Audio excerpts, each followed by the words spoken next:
Hello everyone, आप सभी का हार्दिक स्वागत है।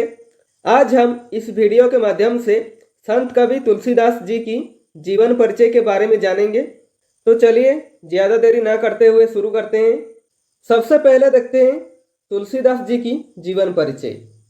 संत कवि तुलसीदास जी का जन्म उत्तर प्रदेश के बांदा जिला के राजापुर नामक गांव में सन 1532 ईस्वी में हुआ था, परंतु कुछ विद्वान उनका जन्म स्थान सोरो जिला एटा भी मानते हैं। तुलसीदास जी का बचपन बहुत ही संघर्षपूर्ण बीता था। कुछ विद्वान इनकी रचना पंक्ति मैं पुनि निज गुरु सन सुनी तथा सो सुकर खेत के आधार पर इनका जन्म एटा जिले के सोरो नामक ग्राम में मानते हैं। अतः विद्वान की प्रमाण स्वरूप इनके जन्मस्थान में राजापुर ग्राम को अधिक प्रामाणिकता मिली है।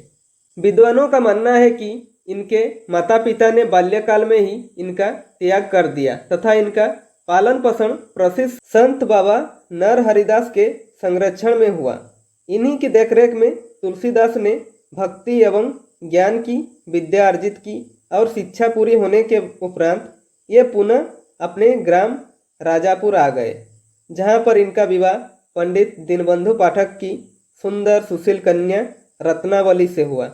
ये अपनी पत्नी को बहुत अधिक प्रेम करते थे, जिससे एक बार रत्नावली जी इससे खिन्न होकर बोली कि आप जितना ध्यान मुझे देते हो, यदि इससे कम ही ध्यान प्रभु भक्ति में देते तो साक्षात प्रभु के दर्शन आपको हो जाते। रत्नावली जी की ये बात उन्हें दिल पर चोट कर गई और प्रभु की भक्ति की ओर उन्मुख हो गए।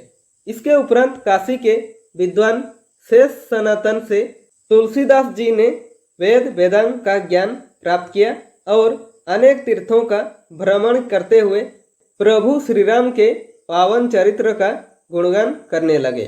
इनके सर्वाधिक समय काशी, अयोध्या और चित्रकूट में व्यतीत हुआ, परंतु अपने अंतिम समय में ये काशी आ गए और सन 1623 ईस्वी को इन्होंने राम राम कहते हुए काशी के अस्सी घाट पर परमात्मा में विलीन हो गए।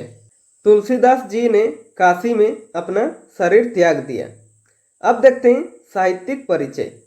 गोस्वामी तुलसीदास हिंदी साहित्य के उज्जवल नक्षत्र हैं। उनका साहित्य अमर है। उन्हें लोकनायक और लोकमंगल विधायक कहा जाता है। उन्होंने तत्कालीन परिस्थितियों को देखकर आदर्श समाज की स्थापना की है। उनकी श्रेष्ठ रचना रामचरितमानस को भारत का बाइबल कहा जाता है। रामचरितमानस संत कवि तुलसीदास जी की सर्वश्रेष्ठ रचना है। यह उनके सृजनात्मक कौशल का अत्यंत मनोरम उदाहरण है। उनके राम मानवीय मर्यादाओं और आदर्शों के प्रतीक है। प्रभु राम के आदर्श रूप के माध्यम से तुलसीदास ने नीति, स्नेह, शील, विनय, त्याग जैसे अनेक उदात्त आदर्शों को समाज में प्रतिष्ठित किया। महाकाव्य रामचरितमानस उत्तरी भारत में अत्यधिक लोकप्रिय है। रामचरितमानस के अतिरिक्त कवितावली, गीतावली, दोहावली, कृष्ण गीतावली और विनय पत्रिका आदि उनकी प्रमुख रचनाएं हैं। अब देखते हैं उनकी भाषा। उनकी रचनाएं किस भाषा में है देखते हैं। तुलसीदास का अवधी और ब्रज दोनों भाषाओं पर समान अधिकार था। गोस्वामी तुलसीदास ने रामचरितमानस अवधी में और विनय पत्रिका तथा कवितावली की रचना ब्रज भाषा में की है। अब देखते हैं उनकी साहित्यिक विशेषताएं क्या है। उस समय में प्रचलित सभी काव्य रूपों को तुलसीदास जी की रचनाओं में देखा जा सकता है। रामचरितमानस का मुख्य छंद चौपाई है। बीच बीच में दोहे, सोरठे, हरिगीतिका तथा अन्य छंद भी है।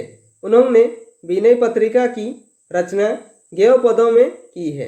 कवितावली में सवैया और कवित छंद की छटा दिखाई देती है। उनकी रचनाओं में प्रबंध और मुक्तक दोनों प्रकार के काव्यों का उत्कृष्ट रूप मिलता है। भाव और कला पक्ष दोनों दृष्टियों से संत कवि तुलसीदास जी का काव्य उच्च कोटि का है। उनकी प्रसिद्ध रचना रामचरितमानस के बारे में थोड़ा सा जान लेते हैं। यह इनका सबसे प्रसिद्ध ग्रंथ है।